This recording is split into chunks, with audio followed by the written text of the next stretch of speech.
What is the force constant for the suspension system of a car that settles 1.2 centimeters when an 80 kilogram person gets in? This problem is based on the Hooke's law.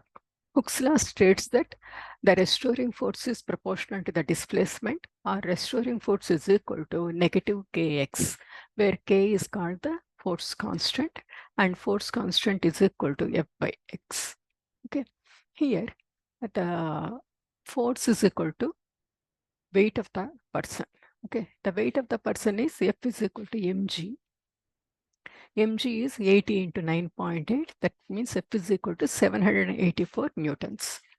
And this weight is equal to kx. So k into x is, he said 1.2 centimeters. So 1.2 into 10 to the power of negative 2 meters.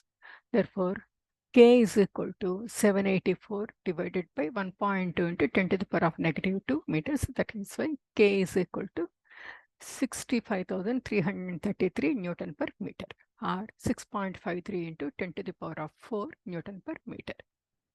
Okay, 1, 2, 3, 4, correct. We have to find out K. So this is the answer for this.